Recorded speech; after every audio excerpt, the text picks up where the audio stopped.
ऋषियों ने महात्मा सूत जी को पूछा कि जो हम देवी देवताओं की पूजा करते हैं, आराधना करते हैं, आप भी सब अपने घर में देवताओं को पूजते हैं? बोलिए मत सुनिए। तो इसका अपने आप में क्या प्रभाव है, इसके बारे में बताएं। तो अभिषेकादात्म शुद्धिर गंधात् पुण्य मवाप्यते, ये पूरी बात लिखने के लायक है।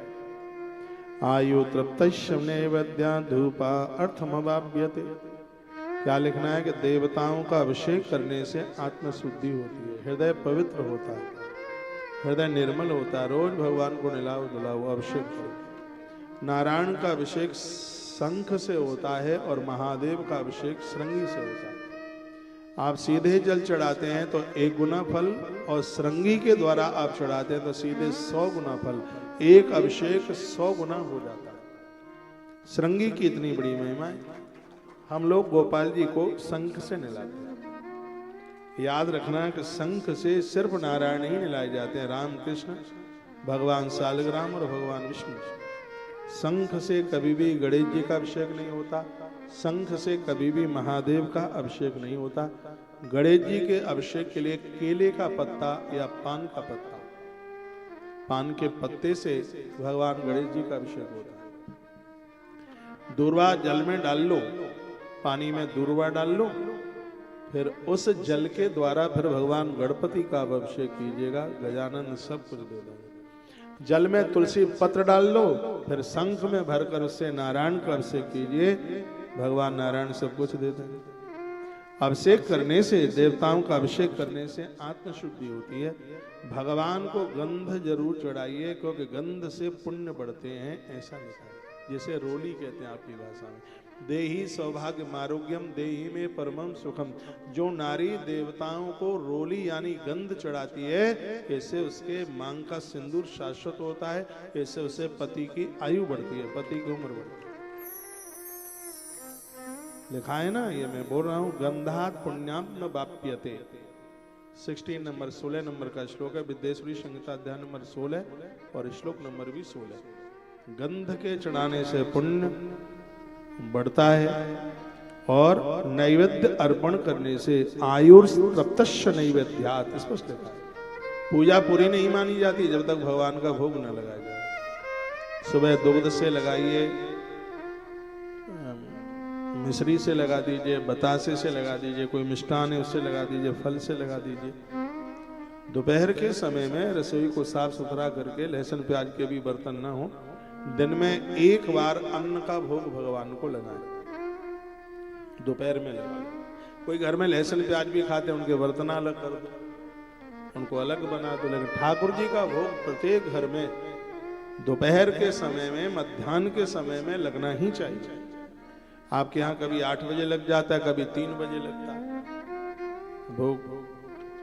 भगवान के मध्याह्न का जो समय है लगभग 10:30 बजे से लेकर के 1:30 बजे तक का जो समय है, तो 3 घंटे का जो समय वो बहुत अद्भुत है। इस समय में ठाकुर जी का आप भोग लगाइए, अन्न का भोग लगाइए। लहसुन प्याज वाले ना माने तो पहले ठाकुर जी को निकालो, फिर उसमें जो छौंका छूका लगाते रहे सो लगाते रहे। भगवान के लिए कटोरिया निकाल लो पहले। लेकिन यह दुर्भाग्य है कि जिस ईश्वर ने सब कुछ दिया है, उन्हीं के लिए किसी के घर में भोग नहीं। लोग कहते खाते तो है ही नहीं, कि हमें बहुतों ने कहा खाते नहीं है। मैंने कहा कितना सस्ता भगवान है, नहीं खाता है तो भी नहीं तुमसे लगाया जाता। 2 फुल्का खाता होता तो शायद कोई ना लगाता। ये देखे, वो हम समझ नहीं पाते, वो खाता है। एक उदाहरण के तौर पर आप समझेंगे, समझिए, आपका ध्यान इधर हो। ये फूल, ये पुष्प, इसको मैंने अपनी नाक से लगाया, इसकी पूरी खुशबू मुझे मिल गई, पूरी सुगंधी मुझे इसकी मिल गई। इसको आप तराजू में तौल लीजिएगा, इसका वजन 1 रत्ती भी कम नहीं हुआ। आपकी थाली भगवान के सन्मुख जाती है, भगवान भाव की खुशबू ले लेते हैं। तुम्हारे रोटी चावल दाल फुल्का उतने के उतने बनेंगे।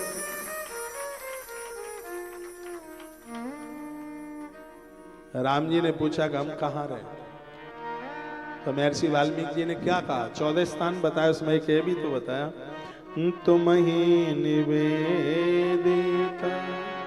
भोजन करहि तुम्हें निवेदित भोजन करहि प्रभु प्रसाद पट भूषण धरहि। एक बात बताओ, हम बंबई में ऐसे 1 महीना कथा करते रहे तो आप आते रहोगे पूरे महीना? हाँ? अच्छा, हम सोच रहे हैं कि सर्दी सर्दी बंबई रहे, यहाँ तो पंखे ही चल रहा है।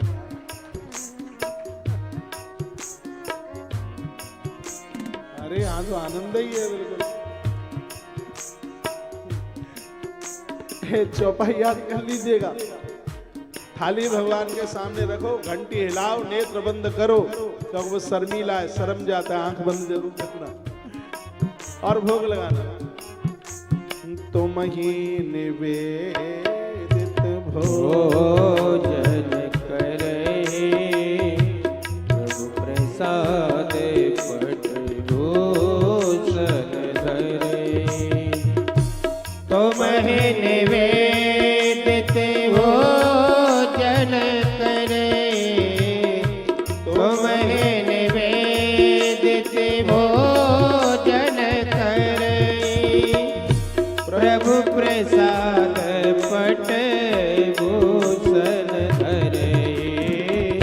श्री राम जय राम जय जय राम श्री राम जय राम जय जय राम श्री राम जय राम जय जय राम श्री राम जय राम जय जय राम श्री राम जय राम जय जय राम श्री राम जय राम जय जय राम श्री राम जय राम जय जय राम। बोले नारायण देव भगवान जय हो। तो ये नैवेद्य यानी भोग लगाने की बड़ी महिमा है। आयुष तृप्तश्च नैवेद्य, भगवान का भोग लगाने से उम्र बढ़ती है, आयुष बढ़ता है, उम्र में खटका नहीं होता, खतरा नहीं होता, इसलिए हम देवताओं का भोग लगाते हैं। इस ग्रंथ में लिखा है कि 5 पौआ की बड़ी बात कही। 5 पौआ का मतलब हो गया 1.25 किलो। जो भी कुछ आप लगा रहे हैं वो सवाया होना चाहिए। रुपया भी चढ़ाओ तो उसमें सब आया। वस्तु अब चौन्नी तो मिलेगी नहीं, अब चौन्नी तो बंद हो गई है, लेकिन जब इसमें लिखा था तब ये बंद नहीं हुई थी, तब चलता रहा होगा, तो सब आया। तो बड़ी महिमा। आयुष तृप्तश्च नैवेद्य, एक रोटी का भोग नहीं, एक पूड़ी का भोग नहीं। हाँ, अब इसमें तो वर्णन है कि 5 पूड़ी हों भोग के समय, 5 रोटी हों, तो कोई फेंकने के लिए तो बोल नहीं रहे, घर की उनमें प्रसाद में मिला दीजिएगा, सबको वह प्रसाद मिल जाएगा, उसमें से 1 आध गौ माता को दे दीजिएगा और उसको अपने प्रसाद में उसको मिला लीजिए। 5 नहीं कर सकते तो 2 तो कर सकते हैं। एक बात और मैं बोलूँगा, बिना घी लगाई हुई रोटी भगवान को नहीं परोसी जाती, उसको अशुद्ध, उसको भूत भोजन माना गया। और वैसे भी मैं कहता हूं, जब तक नाम के आगे न हो जी और रोटी पर न हो घी, तब तक तो स्वाद आता ही था।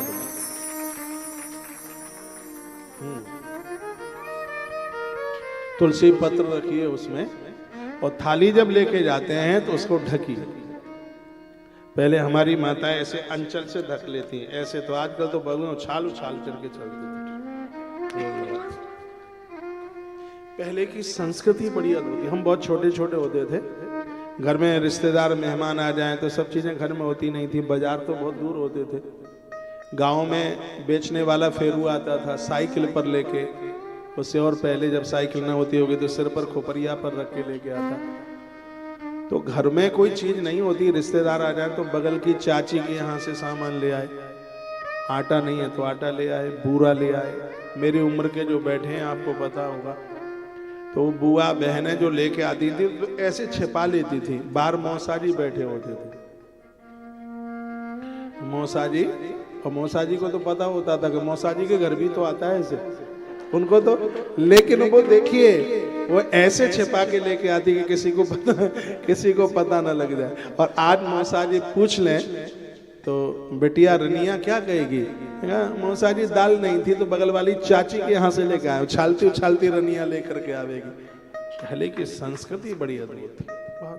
आज लोगों के पास पैसा भले ही बढ़ गया है लेकिन वो मानसिकता नहीं रही, वो संतोष नहीं रहा। अड़ोसी पड़ोस में कौन रह रहा है पता ही नहीं है। और जब से बंबई में आ गए तब से तो बगल वाले फ्लैट का पता ही नहीं है कि रह कौन रहा। पैसा मिला, ऊंची अट्टालिका मिली, बड़ा शहर मिला। मैं बहुत आग्रह पूर्वक निवेदन करूंगा, यहाँ जितने भी हैं वो मेरी तरह कहीं न कहीं किसी अंचल से आए हैं, गाँव से आए हैं, अपने क्षेत्र से आए हैं, अपने देश से आए हैं। मुझे मारवाड़ी बहुत अच्छा लगता है, किसी को जलन नहीं हो इस बात को।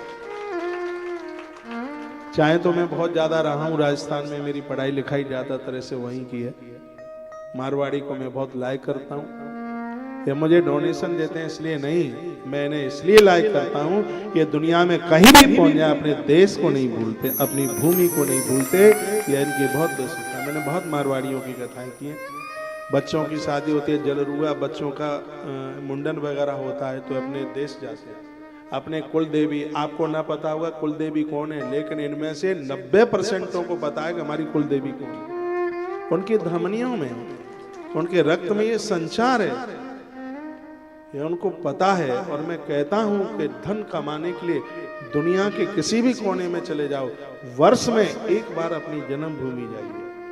और बच्चे कमाने धमाने को तैयार हो गए तो खूब 8 दिन लगा के आओ और जाकर के नीम की दांतन करो। अरे वहां का आनंद ही अलग है। मट्ठा में रोटी मीड़ करके खाओ, है डेला गुड़ के साथ में। और आप बंबई आ गए तो गांव में तो घुटुन घुटुन आदर होंगे। और मैं रोज कहता हूँ बंबई के लोगों का बड़ा आदर होता है गाँव में। अरे हाँ, फाइनेंस में लिया गया है, लोन में लिया गया है वो फ्लैट, ऐसे उन्हें कोई मतलब नहीं है। बब्बा बंबई रहते हैं, बड़ा आदर होता है और बड़ा मान होता है। राम जी की एक बात मुझे बहुत अच्छी लगी, बहुत बढ़िया लगी। कल मैं यहाँ था द्विवेदी जी के यहाँ, बड़े अच्छे आचार्य हैं, बहुत बढ़िया, इतनी बढ़िया इन्होंने पूजा कराई है, मैं मुदित हो गया हूँ। कल से खुशी के मारे छलक रहा हूँ। तो मैं इनको पूछ रहा था कि आप गांव जाते हैं कि नहीं। कहते हाँ, साल में एक आध बार तो हम जाते ही हैं। मैं सबको कहूँगा साल में 1 बार 2 बार 4 बार जितना बने जाइए। बच्चों ने संभाल लिया, सब कर रहे हैं, तो अपनी संस्कृति को मत भुलाइए। लंका पहुंच गए भगवान। ये जो लोग विदेश में बस रहे हैं उनको मैं बोलता हूँ, राम जी का प्रमाण देता हूँ, भारत छोड़ करके जा रहे हैं विदेश में बसने के लिए। विदेश में भी तो जा सकता हूँ, लेकिन मेरे लिए तो भारत से बढ़कर के तो भैया ऊपर का लोक भी नहीं है। भारत ऐसा अद्भुत है। भारत, यहाँ की संस्कृति बड़ी दिव्य है। यहाँ की माटी में से तो चंदन की खुशबू आती है। हाँ, इसमें से सोने की खुशबू माटी में से आती है। ऐसा भारत, राम जी को विभीषण ने कहा प्रभु लंका स्वर्ण की है, सोने की है। इस गद्दी पर आप बैठ जाए, ये आप संभालें, आप न जाए यहीं रहें। तो राम जी ने कहा विभीषण सुनो, लंका सोने की है और मेरी अयोध्या भले ही घास फूस की है, लेकिन करोड़ लंका से बढ़ करके है मेरे लिए, क्योंकि वो मेरी जन्मभूमि है, इसलिए वो मेरी मातृभूमि है इसलिए। और ये बच्चों को भी बताया करें कि तुम जन्मे कहाँ के हो, कहाँ से चल करके आए। बच्चे सिर्फ मुंबई के ही बन करके न रह जाए, बच्चों को पता लगे, उन्हें पूर्वजों के बारे में, अपनी जन्मभूमि के बारे में इतिहास उनको जरूर बताते रहिएगा। और उसे आप नहीं भूलिएगा जहां से आप आए। वहां की मिट्टी धन आपको पता है। राम जी गए तो राम क्या लेके गए? तौलिया गमछा लेके नहीं गए राम जी, अटैची थैला लगा के नहीं ले गए, ना राम जी ना मैया जानकी। जो पहने थे वही, कोई कपड़ा संग में नहीं, लेकिन राम जी एक चीज लेकर के गए, वो थी अयोध्या की माटी, अवध की माटी लेकर गए, अपनी जन्मभूमि की माटी। और मैं तो कहता हूं कि शहर में कोई आप मंदिर बनाए, इस शहर में कोई आप मकान बनाए, कोई बिल्डिंग खरीदें, तो उसके प्रमुख दरवाजे पर अपने जन्मभूमि की मिट्टी ला करके अंदर उसमें डालना, उसमें गाड़ना। पितरों की कृपा देखना, घर के कहीं भी थोड़ा सा गड्ढा खोद करके जहां से आपकी वंश परंपराएं, आपके पुरखे जहां जन्मे वहां की थोड़ी सी मिट्टी वहां डाल, देखिए कैसे वंश वृद्धि बढ़ती है, कैसे परिवार दिन दूना रात्रि चौगने के रूप में बढ़ता है, उसे आप नहीं भूलिएगा। मैं वही प्रसंग में आपको लेकर के आ रहा हूं, आनंद हो रहा है। आयु त्रतश्य नैवेद्यात्, हमारी संस्कृति में, हमारी धमनियों में देवी देवताओं को वंदन प्रणाम और उनको भोग लगाना, ये हमारे आयुष को बढ़ाती है चीजें, हमारी उम्र बढ़ाती हैं। धूपा अर्थमवाप्यते, यहाँ दुकानदार बैठे, यहाँ लोग ऑफिस चलाने वाले लोग बैठे हैं, हम बहुत बातें जानते हैं। एक ये भी बात मान लीजिएगा, क्या है, धूप जलाने से, धूप निवेदन करने से धन की प्राप्ति होती है। मेरी इस बात को कोई नहीं काट सकता। एक बार के लिए आप अपने ऑफिस में दिया ना जला पाए, लेकिन धूप जरूर जलाना। शटर उठाओ तब धूप, अगरबत्ती की बात नहीं कर रहा, उसमें बांस जलता है, धूप की बात कर रहा हूं। अगरबत्ती का मंत्र ही नहीं है पूरे वेद में कहीं, यदि कहीं हो तो बताना। अगरबत्ती का जलाने का, घुमाने का कोई मंत्र नहीं है, लेकिन 16 उपचारों में धूप का मंत्र है। तो यहां क्या लिखा है, धूपा अर्थमवाप्यते, धूप के जलाने से अर्थ बढ़ता है, पैसा बढ़ता है, कर्जे से मुक्ति मिलती है। आप सबके घर में दिए जलाए जाते हैं, लेकिन कम लोग ऐसे हैं जिन्हें धूप के बारे में जानकारी है। धूप जलाते हैं, धूप जलाइए। 8 प्रकार की धूप मिल जाती है, बाजार से लेकर आना, मैंने वीडियो डाल रखी है। वो आप तो वही धूप बस वो जलाते, वो ऐसे उसको बत्ती सी बट करके, और बाजार में धूप मिलती है, अष्टधा धूप मिलती है। घर पर भी बना ली जाती, जटामासी वगैरह सब धूप में पड़ती है। कहते हैं कि बच्चे की जन्म के समय पर घर में बहू की डिलीवरी हुई है, लोहवान जलाया जाए, गंध जलाई जाए, बच्चा बड़ा सुरक्षित होता है, उसको तंदुरुस्ती मिलती है, उसको बीमारियां, उसको श्वास की बीमारी तो जिंदगी में नहीं हो सकती।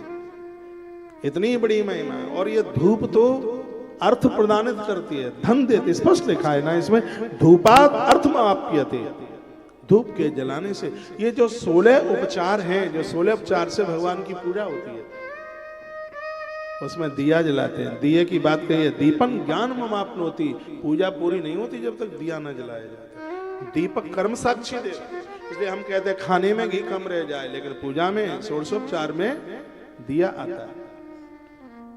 हर चीज का महत्व है। आप चावल चढ़ाते हैं, वंश वृद्धि करता है। आप रक्षा सूत्र भगवान को बांधते हैं, ये आपकी रक्षा करता है।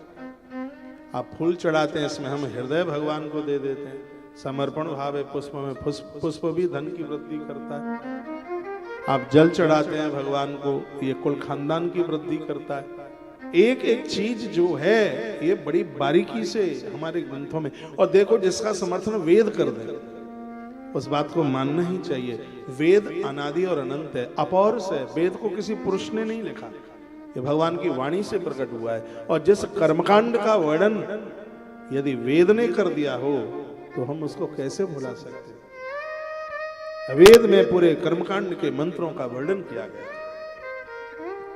तो धूप अर्थ देता है, तो दीपान ज्ञान ममाप्नोति, ध्यान से सुनिएगा, दिया जलाने से ज्ञान मिलता है, ज्ञान का नाश होता है, बुद्धि का विकास होता है। कहते हैं कि भैंस बड़ी के अकल बड़ी, आप बता पाएंगे? कोई कह रहे हैं भैंस बड़ी, अकल नहीं होगी तो भैंस खरीद के नहीं, गधी खरीद के ले आएगा। हाँ,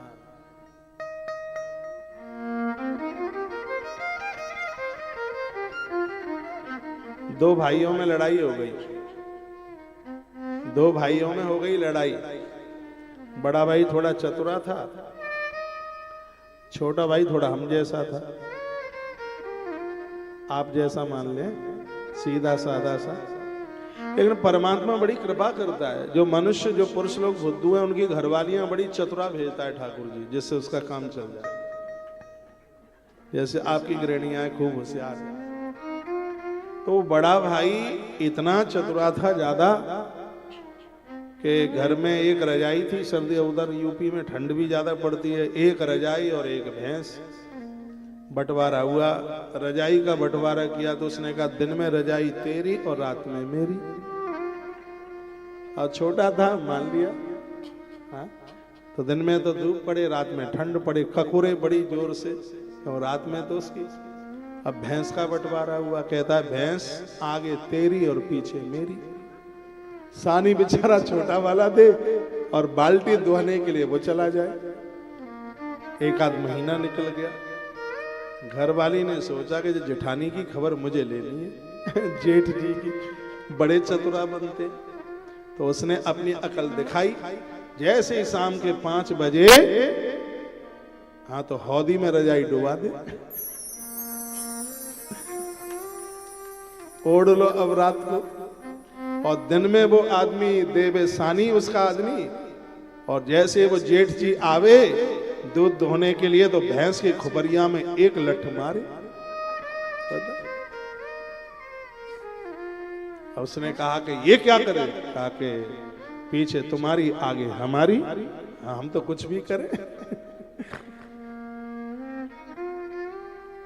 तो वहीं से बात शुरू हो गई कि भैंस बड़ी कि अकल बड़ी। अकल बड़ी, बुद्धि बड़ी। तो बुद्धि कैसे मिलेगी? दीपान ज्ञान ममाप मिलती।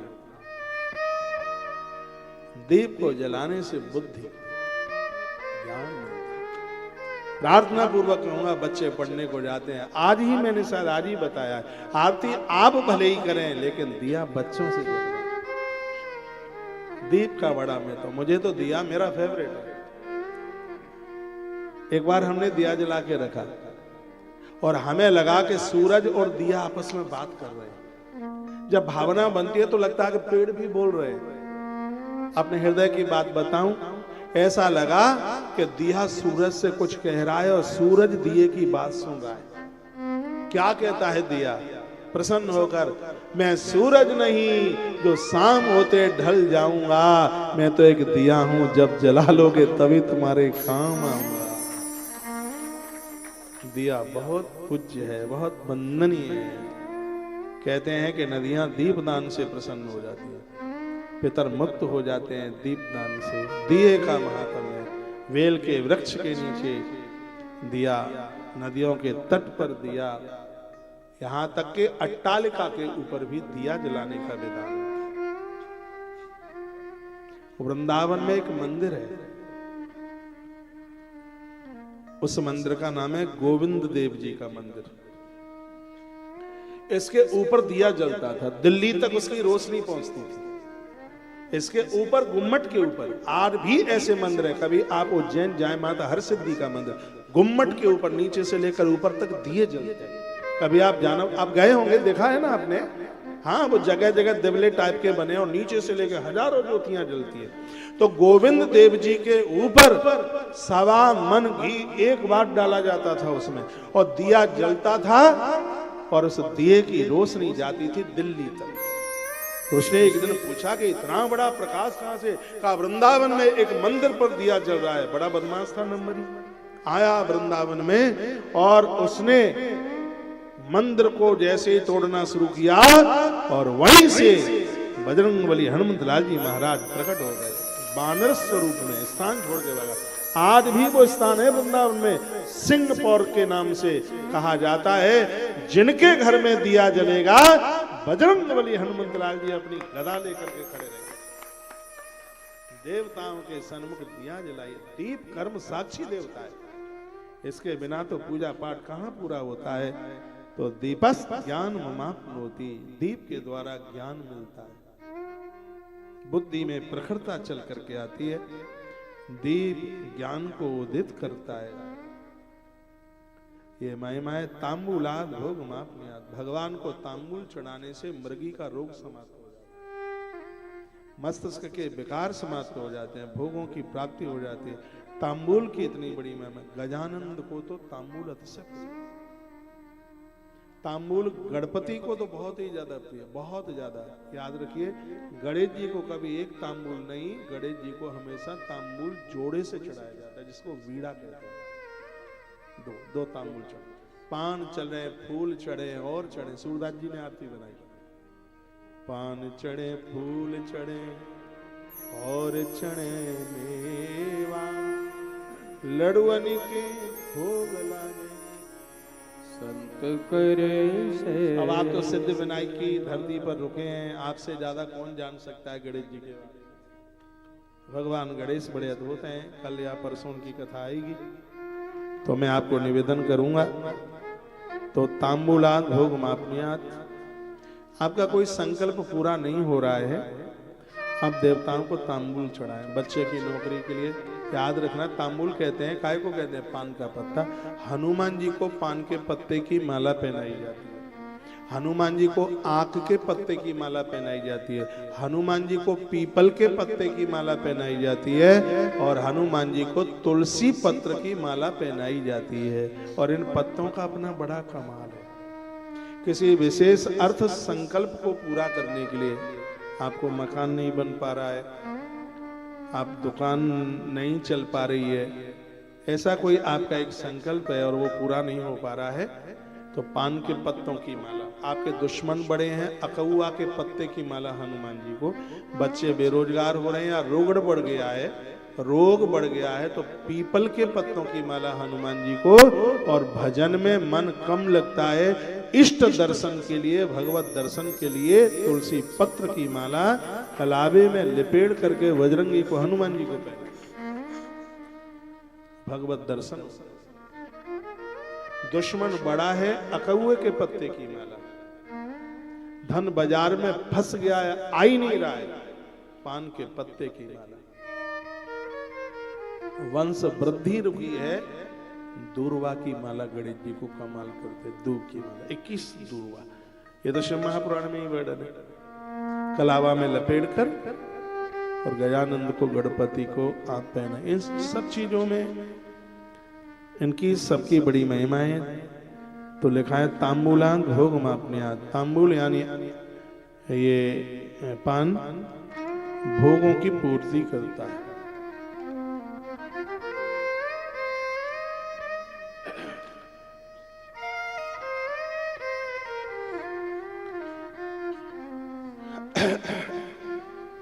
पान के साथ चूना बहुत फायदा करता है। चूना खाने की चीज है, लोगों को लगाने की चीज नहीं है।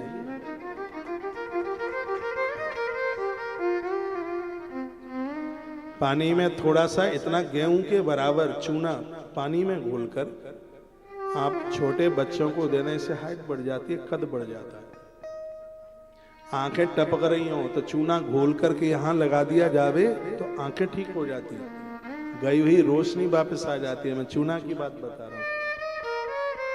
चूना का इतना बड़ा प्रभाव है। किसी के तिल मसे वगैरह हो गए हैं तो चूना में थोड़ी सी फिटकरी मिलाकर, काली मिर्च मिलाकर के थोड़ा उसको पेस्ट टाइप का बनाकर उसके ऊपर लगा दो तो मस्से टपक जाते हैं। ये चूने का प्रभाव है। चूना अंदर के तंत्र को बड़ा मजबूत करता है और पान के साथ ये बड़ा फायदा करता है। अब मैं थोड़ी आयुर्वेद की किताबें भी मैं पढ़ता हूं। व्यक्ति नशेड़ा क्यों हो जाता है, वो नशा क्यों करता है? उसका मन थोड़ी होता है कि मैं शराब पीऊं, फिर वो शराब पीता है, नशा करता है। क्यों करता है? बॉडी में एक चीज की कमी आ जाती है जिसका नाम है सल्फर। शरीर में जब इसकी कमी आ जाती है, ये पान वाले पान क्यों खाते हैं मालूम है? चाय वाले चाय क्यों पीते हैं मालूम है आपको? तंबाकू वाले, जर्दा खाने वाले, ये हृदय से इनकी भावना नहीं है कि हम खाएं, लेकिन ये भी खाते हैं। वैसे पान खाने का दोष नहीं है, वो तंबाकू वाला पान ना हो, नहीं तो वो तो नशा में आ जाएगा। जब बॉडी में सल्फर की कमी होती है तब व्यक्ति नशेड़ा बन जाता है, फिर उठ पटांग चीने खाता है। तो मैं आज मुंबई के इस प्रेमपुरी आश्रम से मैं निवेदन करूंगा यदि आपकी दृष्टि में निगाह में ऐसा कोई नशाखोर है जिसको ऐसी बुरी आदत लग गई है और वो छूट नहीं पा रही है, तो आयुर्वेद में एक बड़ी अद्भुत औषधि दवाई बताई गई है और उसका नाम है अदरक। सबसे ज्यादा इसमें सल्फर होता है। अदरक लेने वाला व्यक्ति नशा को छोड़ देगा 3 महीने में। अदरक के रस में इतनी बड़ी महिमाएं, क्योंकि वो सल्फर की पूर्ति कर देता है। समझ में आ रहा है? मैं कहता हूं कि अदरक तो सबको ही लेना चाहिए। चाय छूट जाएगी, ना छूट जाए तो अगली बार आऊं तो फाइन लगा देना मेरे। मैं कोई नशा नहीं करता, कभी नहीं करता, जन्म से नहीं करता, कभी भी नहीं करूंगा, कभी मन भी नहीं होता, इसलिए क्योंकि अदरक खाता हूं। इसलिए अदरक तो सबकी ही रसोई में होना चाहिए। दालचीनी सबकी रसोई में। जो दालचीनी का काढ़ा बनाएगा उसका कभी हार्ट अटैक नहीं होगा, पक्का, कभी नहीं होगा। गर्मियों में खरबूजे के दाने खाया करो, चबाया करो उसको इलायची की तरह गर्मियों में, और सर्दियों में दालचीनी का काढ़ा पियो, कभी हार्ट अटैक होगा ही नहीं, कभी जिंदगी में नहीं होगा, ब्लॉकेज होंगे ही नहीं। ये सब चीजें तो आपकी रसोई में ही है। एक बार मैं किसी मरीज को देखने को अस्पताल गया, वो मरीज इतना घायल था, लोग चीख रहे थे। मैंने कहा यदि कोई गलती करे तो उसको जेल के बजाय हॉस्पिटल पटक दो ले जाके, इतना कष्ट होता है अस्पताल में। भगवान करे कि सबको बचाए, अस्पताल न जाना पड़े। बातें छोटी छोटी हैं लेकिन इनका प्रभाव अपने आप में बहुत ज्यादा है। स्वास्थ्य ठीक रहेगा, कथा सुन लोगे, पूजा पाठ कर लोगे। जब शरीर ही ठीक नहीं है तो क्या कर पाओगे? कुछ भी नहीं। इसलिए अपने शरीर के साथ चाहे जैसे समझौता कर ले, नहीं, पहला सुख है निरोगी काया। अपने स्वास्थ्य के ऊपर पूरा ध्यान दीजिए। और आज गणेश जी का बुधवार है। 3 बातें और कहूंगा। जब तक धरती पर रहो तब तक सुबह का पानी, दोपहर की छाछ और रात का दूध कभी छोड़ना मत। 1% बीमारी में जाएगा नहीं। आप स्वस्थ 100 साल से ज्यादा जिंदगी जी के जाएंगे। और ऐसी जिंदगी कि बुढ़ापे में भी एक लुटिया पानी नहीं मांगना पड़ेगा किसी से। ये तीनों चीजें इतनी प्रभावशाली हैं। अब मैं आपको वहीं लेकर के मैं आपको आ रहा हूं। मैं आपको तांबूल की बात बता रहा था। देवताओं को तांबूल अतिशय प्रिय है। इसके द्वारा भोग की उपलब्धियां, वस्तुओं की प्राप्ति होती है। इस प्रकार से भगवान को वंदन पूजन। नमस्कारो जपस्यैव सर्वाभीष्ट प्रदाभो पूजान्ते च सदा कार्यो भोग मोक्षार्थ विनरहि। जहाँ आपके घर में मंदिर लगा है वहाँ बैठकर जप करने से उसका फल हजारों गुना ज्यादा हो जाता है। इसलिए यहाँ जपस्यैव शब्द लिखा हुआ है। भगवान को वंदन प्रणाम करें। घंटी बजा करके भगवान को आप तिष्ठो तिष्ठ गोविंदा भगवान को बिठाएं, घंटी बजाएं। भोग लगाते समय तो तालियां बजाएं। भगवान को नहलाने के लिए जल को छान करके थोड़ा कपूर का टुकड़ा उसमें डाल लीजिएगा। छने हुए जल को बहुत पवित्र माना गया। और जब उसमें कोई तीर्थ का जल आप डाल देते हैं तो जल का दोष समाप्त हो जाता है।